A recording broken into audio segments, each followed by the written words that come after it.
Alright, yan mga krandom, magandang umaga. Uy, grabe ang baha ngayon mga krandom.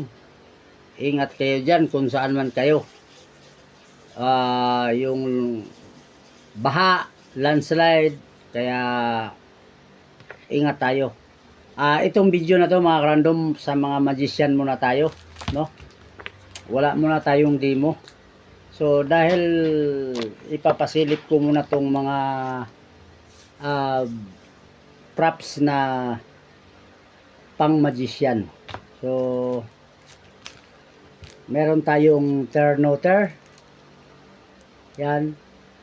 May malaki po tayo nito. Turnoter, ito yung maliit.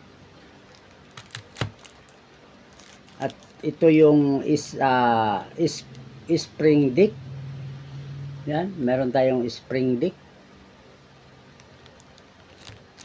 Wala muna tayong demo ngayon. So ito lahat para muna to sa mga magician. Invisible writer. Isang piraso lang po yan. Invisible writer. Yan, meron tayong invisible writer.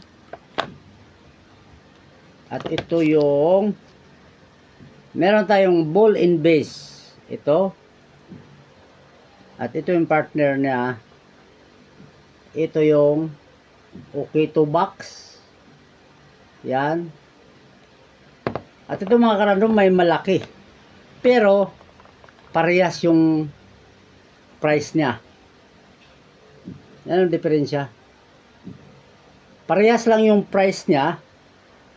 May malaki, may maliit. So, dito naman tayo ngayon sa igbag. Yan, igbag. Meron tayong igbag.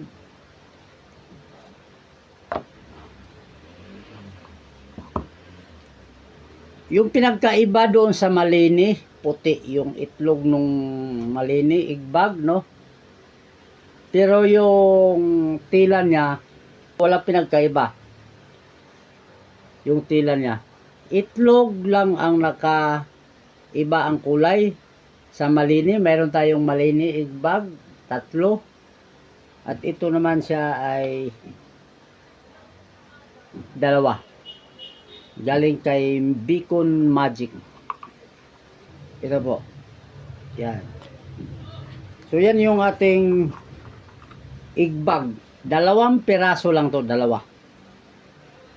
Nagaling kay Beacon Magic. So yun lang mga karandom. At ingat kayo dyan kung saan man kayo naroroon dahil ang baha, grabe, ang lakas ng ulan, non-stop pa to. Hindi natin alam kung anong oras, kung anong araw matapos to, yung mga ganitong panahon. Kasi sobrang, dito nga bumaha kagabi. Umabot din, saglit lang ang baha dito kasi kakaayos lang ng kanal dito. So sa Oroquita ang sobrang laki. May bus na tumirik doon sa may top hanggang bintana yung tubig. Pinasok ng tubig yung buong bus. So yun lang. Alright, yan mga karandom. Maraming salamat sa pagsilip. Bye-bye!